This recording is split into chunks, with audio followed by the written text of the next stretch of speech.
Federal Drive is presented by GEHA, Government Employees Health Association, proudly providing health and dental benefits to federal employees and their families. Visit GEHA.com.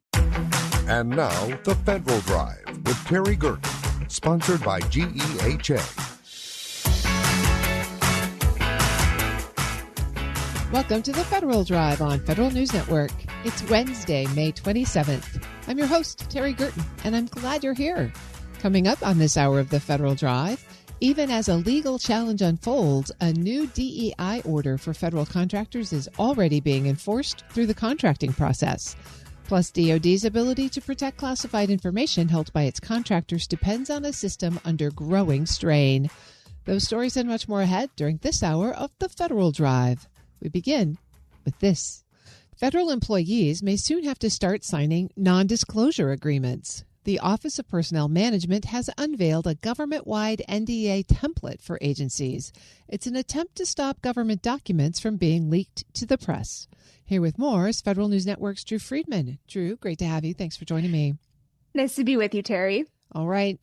NDAs, this is something new. How would this work, and who would have to sign one?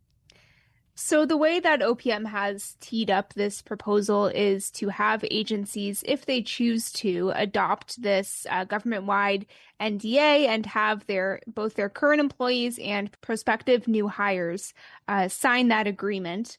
Agencies who choose to use the government-wide NDA would, it may also be applicable to their federal contractors they work with, and really just anyone who might have access to sensitive systems or protected information. This is something that seems to be pretty broad here in the way that it's being proposed from OPM. You said if agencies choose to implement, is it your sense that agencies would actually have a choice, that this would not be a mandate? The way that OPM has written it is that it's not a mandate. It's something that agencies can choose to opt into or not. There have been some questions about whether it is a true option for agencies. The American Federation of Government Employees had a statement today questioning whether it was really going to be optional or if OPM would potentially try to push agencies to adopt this. So it's, again, not totally clear because this is just an initial proposal, but there are certainly questions about that aspect of it. What sorts of disclosures would be covered by this non-disclosure agreement? It seems to be a pretty broad range of things. So the OPM talked about anything dealing with internal agency operations. That could be a broad range of things, personnel matters, procurement processes, or they wrote any sensitive, pre-decisional, or deliberative material that's not currently publicly available. And they said it can include all of those things, but it's also not limited to those factors. So it seems to be pretty much covering a lot here under this NDA if it does take effect. The document also talks about how, employees, if they sign it, they have to agree that any confidential information that they're handling should only be used for their official duties and responsibilities, and that employees would have to agree to promptly notify their agency if they see any, quote, unauthorized disclosures being made or that they are suspicious of. This sounds like it is taking the control that the Pentagon was trying to put on folks and extending it across all of the federal agencies. Is that the root of this effort? That seems to be related or have a lot of similarities there. And the Trump administration has taken other steps to try to prevent leaks to the press. For example, there was earlier this year the FBI raid on the Washington Post reporter's house.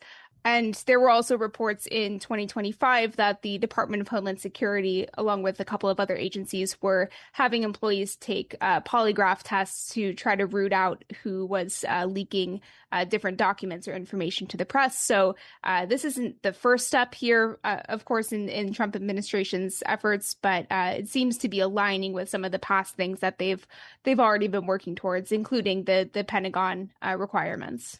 Are there any limitations on this NDA? How does it interact with, say, whistleblower protections?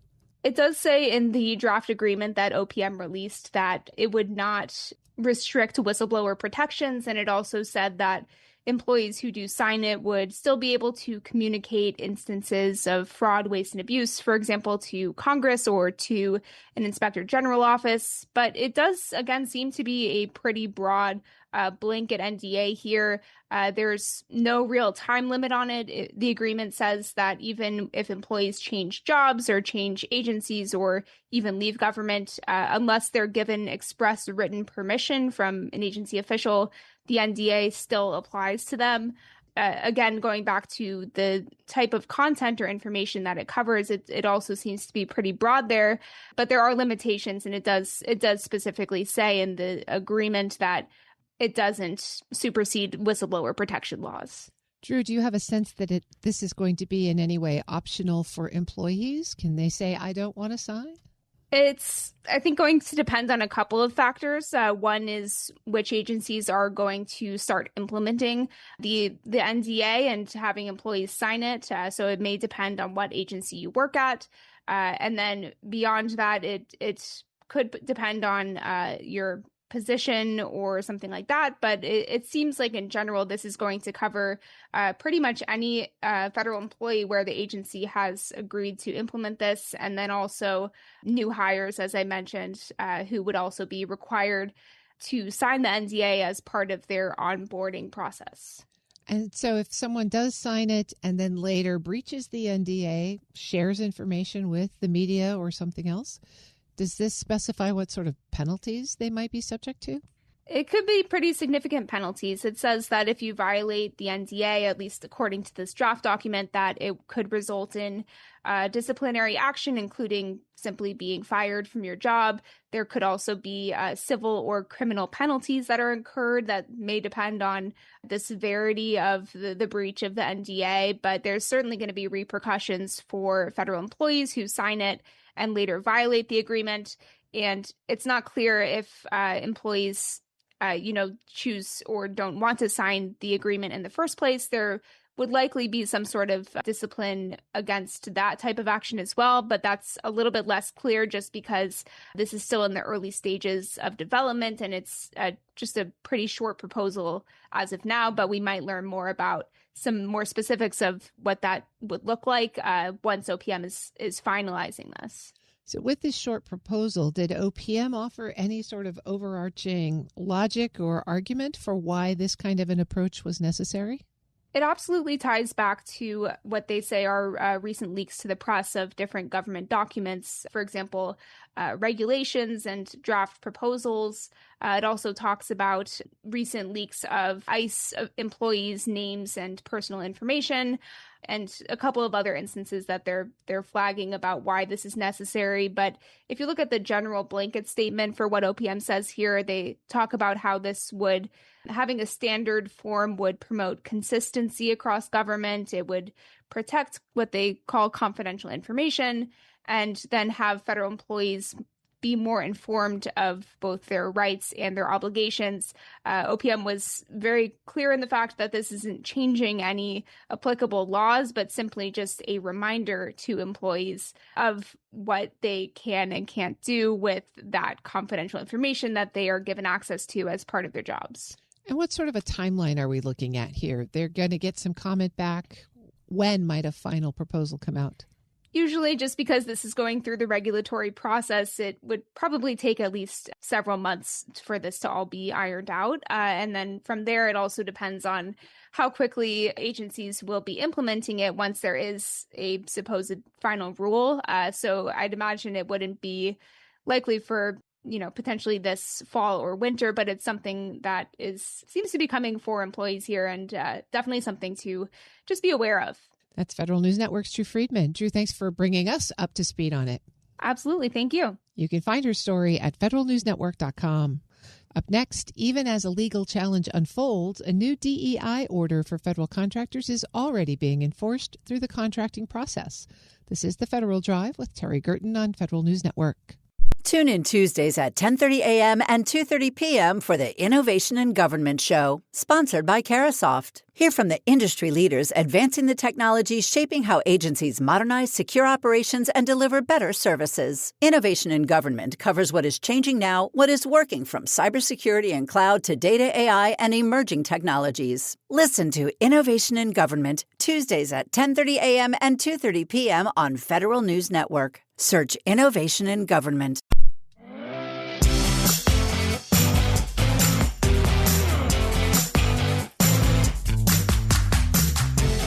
Welcome back to the Federal Drive with Terry Gerton on Federal News Network. The administration's latest DEI directive is moving ahead on two tracks, into federal contracts and into federal court. While a lawsuit raises questions about its scope and authority, agencies are pressing forward with new clauses and compliance expectations. Dan Ramish, partner at Haynes Boone, explains where things stand and what contractors can't afford to wait on. Dan, it's great to see you this morning. Thanks for joining me. Thanks, Terry. The topic of diversity, equity, and inclusion continues to be in the federal contractor conversation.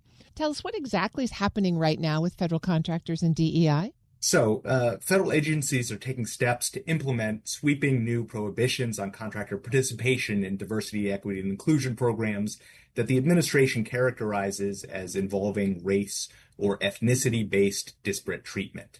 And these were introduced in Executive Order 14398, addressing DEI discrimination by federal contractors, which was issued March 26th of this year. So government contractors that have not already done so, including subcontractors and commercial products and services providers, really need to be establishing plans for how they're going to respond to these new policies. When the policies were first issued, when the order was issued, it wasn't clear how quickly they would be carried out, even though it had a rapid implementation schedule. And the FAR Council did follow up and issue guidance and model deviations to kind of make it real. As we know, in government contracts, the policy kind of becomes actionable through contract clauses. And so the reason this is worth talking about now is because the process is working its way.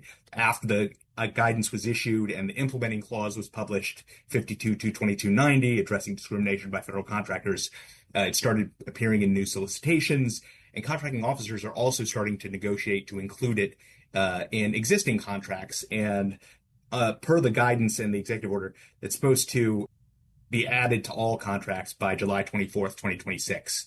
And so there's also, at the same time, a lawsuit that is challenging the order that's in the early stages of litigation. So we'll come back to the lawsuit in a minute, but this is the latest, but not the first move that the administration has made on DEI.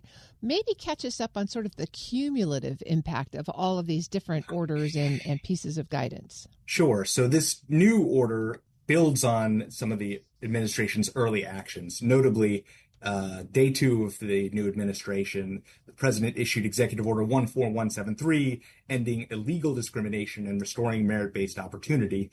And that order was tethered to existing civil rights law. It required clauses in contracts and grants requiring the contractor or recipient to certify that they do not operate programs promoting DEI that violate any applicable federal anti-discrimination laws. But the order also explicitly stated it didn't prevent contractors from engaging in First Amendment protected speech.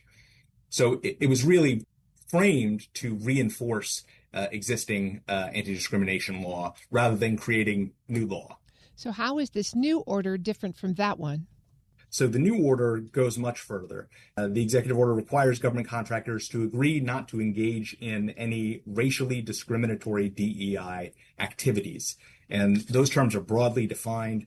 Racially discriminatory DEI activities are defined as disparate treatment based on race or ethnicity in the recruitment, employment, contracting, program participation, or allocation or deployment of an entity's resources. And the programs covered include anything from training, mentoring, or leadership development programs, educational opportunities, clubs, associations, similar opportunities that are sponsored or established by a contractor or subcontractor. And participation is anything from membership to participation in to access or admission to. So very broadly construed and not tethered to existing civil rights or anti-discrimination law. So arguably broader and prohibiting some amount of legal activity in the DEI area. And certainly that's the contention of the lawsuit that's going on. What happens if a contractor runs afoul of this? I mean, these guidelines are so broad they could unintentionally not be compliant. Are there penalties associated with this? Yes. So for starters, the contractor has to provide the government access to books and records so that this will be a knowable thing for the government. Of course, there are, some constraints on resources, but contractors will need to provide some information about this, at least upon request of the contracting officer. If there are found to be violations, if the government chooses to enforce these obligations against a particular contractor, the executive order and clause authorize a range of severe consequences, including cancellation, termination, or suspension of the contract, up to exclusion from government contracts, suspension or debarment. And there are also references to False Claims Act enforcement. So they can really throw the book at you if they allege violations of these obligations. Dan Ramish is a partner at Haynes Boone. Dan, does the prime contractor's exposure stop with its own content, or does it extend to its subs? So this is a critical point and rather an unusual point, I would say. Government contractors don't just have an obligation to flow down these obligations to subcontractors, which would be fairly typical, but contractors are required to report subcontractor conduct that violates the clause that is known or reasonably knowable, and to take appropriate remedial actions directed by the contracting department or agency. So, and going beyond that, prime contractors may be subject to the same range of consequences for subcontractor violations as for their own violations. So there's really a heightened expectation of oversight of subcontractor activity by prime contractors here. And you mentioned a July deadline earlier. What exactly are contracting officers trying to get done by that July deadline? And do contractors themselves have any options here? Well, so the July deadline is for contracting officers to, per the implementing guidance, make every effort to bilaterally mod existing contracts by July 24th to add the clause. And the memorandum from the FAR Council says if a contractor refuses to agree to a bilateral modification, the contracting officer should consider whether, absent the modification, the contract no longer meets the agency's needs and therefore should be terminated. So there's a potential threat of convenience termination, at least implied by the guidance here. So there are limited options to contractors. Now, there are questions about whether termination in those circumstances would be appropriate. Certainly, I think there's a reasonable position to take that resistance to the addition of a clause is not relevant to whether the requirement continues to exist the way that the guidance is framed. But these present practical challenges for contractors for sure. You did say this case is already being tested in court. Who's bringing the lawsuit and what are the issues there? So the National Association of Diversity Officers in Higher Education, NADOHE, is bringing the lawsuit in the federal district court in Maryland. And there are three grounds that they're contesting this on. First, they're arguing that the executive order impermissibly restricts free speech and free association rights. The plaintiffs, which are educational associations and minority contractor associations, as well as contractors and subcontractors, and is overbroad in prohibiting protected speech that is lawful. And it argues that the definition of racially discriminatory activities is vague and sweeping, and it chills that lawful expression. Second First Amendment count argues that the order discriminates against protected expression and association based on content and imposes an unconstitutional condition on the receipt of government funds. And so that's targeting the order's purpose and mechanism, arguing the government is singling out disfavored viewpoint, pro-DEI expression for penalty, and using contract eligibility to coerce contractors into surrendering their speech rights. And then the third argument is focused specifically around the Civil False Claims Act enforcement provision, arguing that that provision exceeds the president's authority under the Federal Property and Administrative Services Act. So the FPASA authorizes the president to prescribe policies necessary to carry out the statute's purpose of providing the government an economical and efficient system for procurement. And the argument is that there isn't a sufficient nexus between the economy and efficiency and procurement purpose and the FCA enforcement mechanism. There's actually an argument that the entire order really goes beyond that authority. And there's some case law from recent years that's taken a kind of narrower view of FPASA authority, including litigation over the COVID-19 vaccine mandate.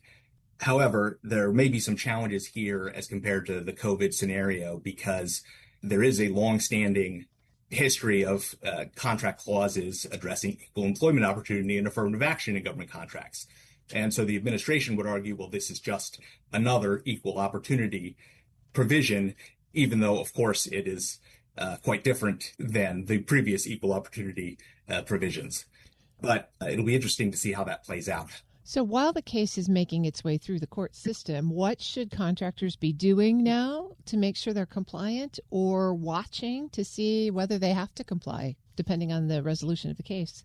Well, so one important point to note about the case is that there currently is not a motion for temporary restraining order or a preliminary injunction. So there isn't necessarily going to be any kind of ruling on whether this will go forward in the near term or not. So contractors are already being approached by contracting officers to add the clause to existing contracts. And so contractors can't wait for the Maryland lawsuit to play out. They need to be proactive in developing a plan. So these requirements will apply to nearly all government contractors, including subcontractors and commercial products and services providers, any company that has a contract with a place of delivery or performance in the United States. And so first, contractors need to evaluate their current activities if they haven't already done so.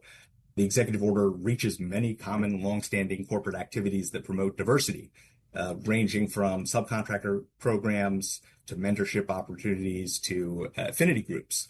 And contractors need to know where they stand on the programs they're involved with and should consider using counsel to perform that assessment so that it's covered by privilege.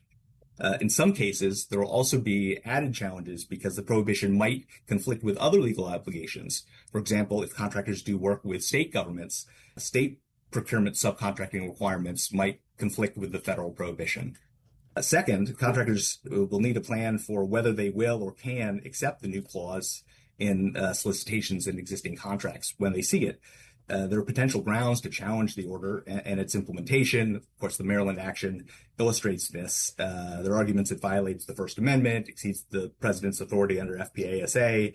There are also technical arguments that the deviations didn't go through notice and comment rulemaking when they were required to and are invalid for that reason, among other possible grounds. Contractors may, however, be reluctant to take on that fight, particularly because there may yet be relief in the action in Maryland, but there'll need to be a short-term plan one way or the other. There are other practical implications, even for those contractors, once they've decided that they need to comply and accept the clause. The subcontracting provisions will present particular challenges. Suppose, for example, that a subcontractor is essential to the contract and won't accept the clause. When a contractor accepts the implementing clause, they're going to need to adjust their own DEI program participation and develop a plan for subcontractor compliance that's tailored to this known or reasonably knowable standard. And so that'll start with things like flow down requirements and representations and certifications, but they will need to figure out what further level of oversight is necessary to meet that obligation under the clause. So these are really challenging issues for government contractors to navigate, setting aside the kind of spicy political issues of the underlying requirements of the clause and the order, dealing with both their own compliance with the sweeping restrictions and compliance with subcontractors throughout the supply chain is a real challenge. I've been speaking with Dan Ramish. He's a partner at Haynes Boone. Dan, I really appreciate you walking us through this, especially as this order moves to its next stage of implementation and taking us beyond the headlines. Great to have you this morning. Thanks, Terry. We'll post this interview at federalnewsnetwork.com/Federal Drive. Subscribe to the Federal Drive wherever you get your podcasts. Still to come, some of the most important parts of disaster response happen long before anything goes wrong, and often with help from contractors. But first, DoD's ability to protect classified information held by its contractors depends on a system under growing strain. Want to recognize a federal employee or military service member for their critical work in supporting the country? Send them an e-card today. Visit federalnewsnetwork.com and search May We Say Thank You. You're listening to The Federal Drive with Terry Gerton on Federal News Network.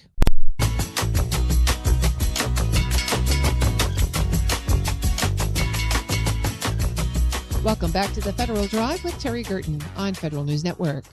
GAO says the agency responsible for overseeing classified work at defense contractors is falling short of its mission, with gaps in inspections, staffing, and risk prioritization. Joe Kirschbaum of the Government Accountability Office explains how those weaknesses affect security and what changes matter most now. Mr. Kirschbaum, thank you for joining me today. It's a pleasure to be here. This is an important topic, industrial security concerns. With combat operations, we're hearing about challenges protecting classified information in the industrial base. As you began this report, this assessment, what were the critical issues that GAO wanted to look at? The issue of protecting classified information has indeed been around a long time, even before there were computers and automated information systems. But obviously the advent of those systems in the information age has made it much more complex. So we look at the way the U.S. government protects classified information across the board, both within executive branch agencies and, in this case, outside the government, contractors, businesses who, through government contracts and other arrangements, have to have access to classified information and protect that information. So we're interested in seeing how they do that and how the government ensures that security standards are met. Before we get into the gaps that you found, walk us through how the industrial security system is supposed to function. What is DCSA responsible for? How is risk management supposed to protect classified information across the contractor base? The way the government protects classified information is based in sets of standards that are established through NIST standards, and through organizations like Committee on National Security Systems, which is headed by DoD, but also with representation from all the relevant government agencies you can think of. They're the ones who set the standards, and then those standards are executed by the Defense Counterintelligence and Security Agency, DCSA, their industrial security function. What they do is they help clear contractor facilities for processing, handling, storing classified information, both in terms of physical storage and handling, and in terms of the people handling it, and also the information systems. And the way they do this is through, first of all, kind of certification for clearing those facilities in the first place to operate a government contract with those facilities. And then, probably more importantly, routine assessments of those companies and contractors and facilities to ensure that they're continuing to meet those standards, determine where they are not meeting standards, and ensure that any gaps are closed. That's the way that's supposed to work. It's generally the risk management approach, and it is all about risk management approach. It's about determining how well these facilities are meeting standards, determining when they are not and how to address them as rapidly as possible, and also determining what the weight of those facilities are, because they're not all the same. So where should the weight of effort be? The way the industrial security program works is they have about 329 field or regional operators in 2025 that oversee and do security assessments at about 12,500 cleared facilities and upwards of 5,500 classified IT systems. They do routine investigations and assessments of those facilities. As you looked at those routine inspections, you noted that DCSA is completing less than half of its required inspections, about 4,600 in FY 2025, and still documenting hundreds of violations and vulnerabilities. So when you look at that, both the limited number, I guess, of inspections and the huge number of findings, what does that tell you about how well risk is actually being identified and managed? So those are exactly the concerns that we have when you look at the information. Yes, they're unable with their current resources, the numbers of field operators and regional operators, to cover the number and frequency of the security assessments that they are required to do. And it's roughly on a 12 to 18 month cycle. The standard is for there to be routine assessments. The way the guidance sets it out is between 12 and 18 months. And they're not able to do assessments of all of those facilities in that time. So yes, they're behind. And when you look at what they find, the numbers of security violations, how they're categorized, it matches kind of what we've seen in other areas in terms of cybersecurity. And I mean, by and large, 60% of all the violations are data spills, unintentional data spills. Those are the kind of things you find in most cases in the cyber realm. Upwards of sometimes 80% of anything you hear as a cyber incident is some cases a dumb mistake or somebody not doing what they're supposed to be doing. That's the realm of what they're finding in most of the security violations. What we do see from the data also is when they do find those security violations, you look at kind of how they break out, and most of them have been on the books for under 30 days. There's about an average of about 67 days for them to identify them, develop a plan with the companies, and resolve those security vulnerabilities. That's pretty good. They're doing a pretty good job of actually managing the vulnerabilities they find. The concern, of course, is by not being able to do the number and frequency of security assessments over time. What they find is, for each delay that they have to do for a facility, there's a more upwards of 1.5 to 2%, or 2 times the number of potential violations. They tend to stack up, which is what happens. It's exactly what you'd expect. You don't do assessments over time, you get more of these kind of hygiene vulnerabilities, and the concern is that those will allow much more to slip through the cracks and increase the overall risk. I'm speaking with Joe Kirschbaum. He's a director of defense capabilities and management issues at GAO. Joe, the report points to several capability and capacity shortfalls at DCSA, limited analytical tools, workforce shortages, challenges at the regional level. As the cyber threats to private sector companies increase, especially in the defense industrial base, which of these capacity challenges poses the biggest risk to DCSA, and how can they be addressed? The overall risk is kind of a combination of things, and it is to the adequacy of their risk management system. The industrial security program's ability to assess where the risk is and how best and most effectively to address it. So, for example, on the numbers of staff, the numbers of staff has been insufficient for them to do the numbers and types of security assessments that they want to do. One of the things that we have recommended is that they do an assessment of just what they would need to address those resource gaps. And among those things is taking advantage of the risk management framework to determine what facilities need more attention than others. So, for example, there's a large number of facilities that are called access elsewhere facilities. They don't actually store classified information on those facilities. So, for example, those may not need the number, frequency, and type of security assessment as others do. They can put those resources elsewhere. That's one of the things that the DCSA is looking at. That's one of the things we recommend that they do that would help some of the resource issues. Others are like some of the tools that they have to do those assessments and manage that information. They're outdated. They're like the next best thing to just a spreadsheet that's passed around back and forth. They don't have the kind of tools for facilitators and people in the industry to query, to find trends in the violations, to share information back and forth.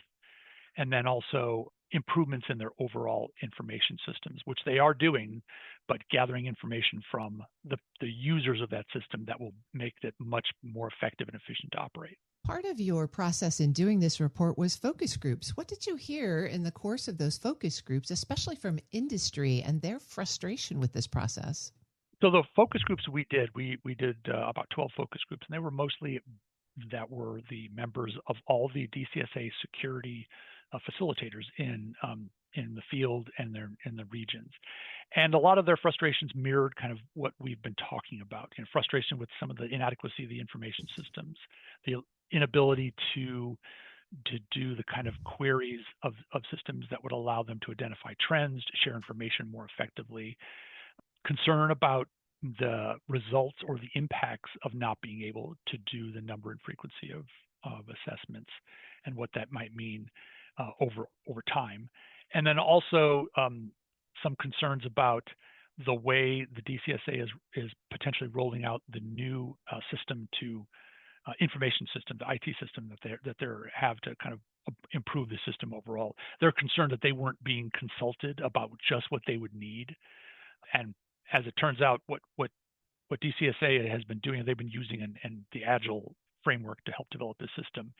And I think there's a little bit of a mismatch between what the expectation is among their ultimate users about when they would be consulted versus where the DCSA is in rolling out the system. They do intend to get much more of that input from users, which is we find have been really critical to help them all get to the information system they need over time. So as we think forward, is this really just a funding problem? Does DCSA just need more money to put more people and better IT on the job? Or do we need to go back and look at the requirements for these inspections and maybe bring them into the 21st century? I think it's best to categorize as a little bit of everything. It is not just a resource problem. I mean, there are resource issues, obviously, but it is all about that risk management framework. And it's not just risk management within the National Industrial Security Program.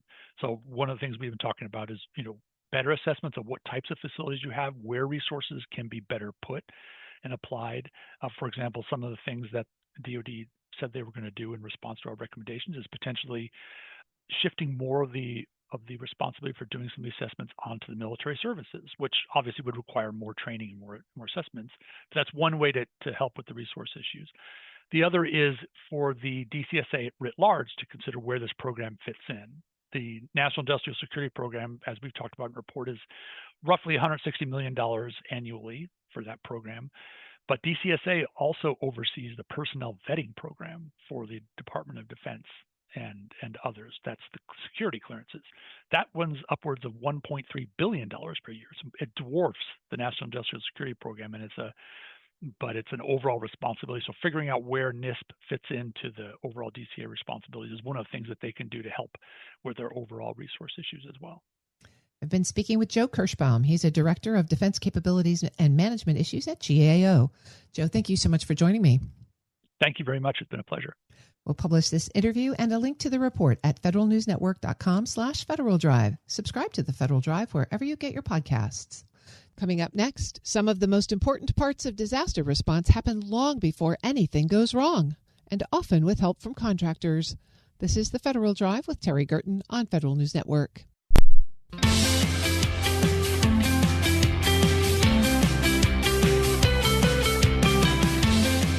Welcome back to the Federal Drive with Terry Gerton on Federal News Network. Hurricane season is starting, and FEMA is looking at changes to how it responds. That puts new attention on the people and capacity behind the scenes and how ready they are before a crisis begins. Here to discuss how contractors work with federal agencies to plan for disaster response is the president of the Professional Services Council, Stephanie Castro. Stephanie, great to have you on the show this morning. Thanks for joining me. Thanks for having me, Terry. I've got a crazy conversation starter for you this morning. Let's talk about disasters. It's almost hurricane season, and I know that you're thinking about preparing to work with FEMA on disaster relief. Let's talk about how contractors actually fall into support with FEMA in case of a disaster. It's funny, after the many, many days of rain that we've just had, Terry, in the National Capital Region, it is hurricane season coming up on us, and we're also in wildfire season, to be honest. We've had a lot of wildfires, so between the monsoon rains and the wildfires, I think there's a lot to talk about when it comes to emergency management and natural disasters. So we can unpack a little bit about what FEMA's been up to. On average, FEMA's annual budget is about $30 billion. It's in excess of $30 billion. And about $1.5 billion of that is spent on contracts. And so it's important to have that conversation about what exactly are contractors doing in support of FEMA and the larger Department of Homeland Security effort in this area. So if you look at the $1.5 to $2 billion that we spend on contracts annually, it's things that you typically expect contractors to do. Things like housing inspections. If you have a disaster damaged home, you get in a contractor to look at whether you're eligible for federal aid. So they're really interacting directly with homeowners, et cetera. More to the traditional contractor stuff, it's logistics, commodities, delivering emergency supplies, providing temporary housing, and getting rid of debris. So when you think about wildfires and you think about hurricanes on both ends of the spectrum of the kinds of scourges that can plague you in a natural disaster, contractors play an essential role. The new FEMA Reform Council report is on the table. There are many parts of it that would have to be enacted through statute before they could be put into practice. But from PSC's perspective, what did you see in this report that might improve the integration of contractors into FEMA support missions? I'm glad you asked about the FEMA Review Council. It was established in an executive order that's more than a year old, and they've been doing a lot of work since that executive order 14180 came out. And they have really looked at what is the purpose of FEMA and how is it funded? What is the state responsibility in terms of disaster response? And so if a few of the recommendations that I noted, particular when they came out, was one, they shift the financial burden. They propose reducing the cost share for federal agencies from 75% down to 50%, having the states come with more funding. From a contractor perspective, that also means contractors have to diversify their customer base. If they're used to dealing with federal agencies 75% of the time, now it's only going to be 50%. They've got to talk to the localities, to the states, to the territories, et cetera. In addition, one of the recommendations coming out of the Review Council was to reform public assistance and look at something called the Reformed and Partnered Initiative for Disasters, or RAPID. I always love it when you can pronounce an acronym, but it's designed to trigger direct block grants to preset impact thresholds. Once preset impact thresholds are met, you start going into block grants. And that actually should make things, as you can tell from the name, faster. They should accelerate the flow of money out to grantees and, to be honest, to contractors as well. And so again, these are the things that we're looking at. But you're right, it's not just an executive branch initiative. There needs to be legislation passed, and there is legislation under consideration in the House and in the Senate. Stephanie, FEMA was one of the organizations that really suffered a lot of personnel turnover between the workforce drawdowns last year and the DHS shutdowns. What is PSC working with FEMA on right now to make sure that contractor support is seamless when the first disaster strikes? That's a great question, Terry. FEMA was hit hard by both deferred resignation program, which was something we heard a lot about at this time last year, as well as the voluntary early retirement program. And so a lot of FEMA officials departed government service, and some of them were contracting officers or folks who would manage these programs. And so we are working with FEMA to better understand how they might implement these recommendations coming out of the Review Council. What is required in legislation, differences in legislation that need to be passed by the House and Senate and then signed by the president.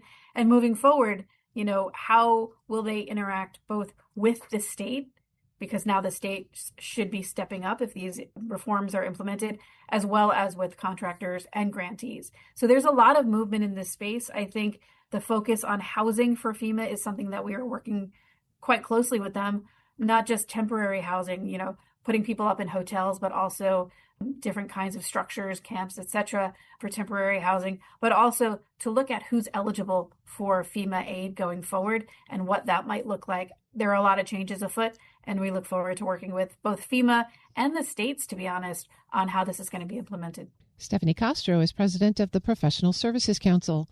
Stephanie, let's switch to a different kind of disaster. Let's talk about public health. I know that you all just brought federal and industry leaders together last week at PSC's Fed Health Conference. There's a lot of public health news these days. What did you hear from contractors about what they were most concerned about? So, Terry, our federal health conference, it was the 10th one we've held, and it was last Thursday. And it was a fantastic conference. We had a lot of officials from government agencies come and speak about the work that they're doing.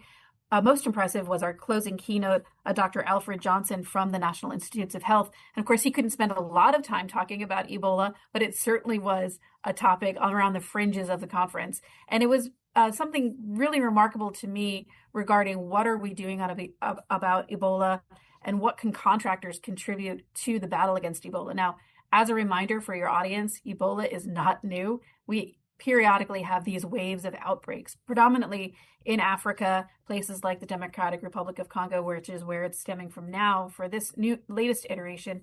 And so unpacking what we're doing with something like this, with infectious diseases. So contractors provide medical supplies. We just went over that for FEMA, right? But things like supply chain and logistics, personal protective equipment, chlorine, lab consumables, etc. And they provide them directly into what we call hot zones, which is where the DRC is considered, the Democratic Republic of Congo is considered a hot zone. They have fleets ready to go ahead and deliver these things. They also construct facilities. Private firms are hired to build Ebola treatment centers and triage screening areas, field labs, etc. Basic life support services, again, field support to first responders, to include site prep, sanitation. It sounds so sexy when I talk about it. Portable toilet management, things that are critical in these hot zones. And then finally, contractors provide institutional coordination. We've got PSC members like Chemonics and RTI, Apt Global. They are often contracted by global health entities to coordinate large-scale humanitarian distro networks. So there's a lot going on. And as we figure out what the U.S. response will be, whether it's flights coming just into Dulles from those hot zones and having quarantine things, those are conversations that we're going to have going forward. Stephanie, not unlike the disruptions in domestic disaster response that we talked about with FEMA, the federal health ecosystem went through a lot of turbulence over the past 12 to 18 months. What do contractors need at this point in terms of certainty or clarity from this ecosystem that is itself in a bit of a churn? That's a great question. When you look at the federal enterprise within the United States, you might very well wonder who exactly is in charge when it's an overseas outbreak like this one is. And it is the Centers for Disease Control and Prevention, which is a critical operating division within the Department of Health and Human Services. The Department of Homeland Security also has a role to play in this coordination of response, right? And so CDC is working with international partners and the ministries of health. They're doing things like disease tracking and contact tracing, which all sounds very familiar to those of us who went through COVID, right? Contact tracing, lab sample collection, infection prevention, and local border screening, that kind of thing.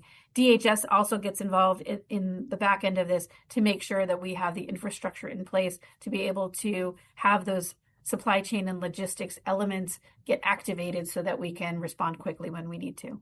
Stephanie Castro is president of the Professional Services Council. Stephanie, thanks so much for joining me today. Thanks, Terry.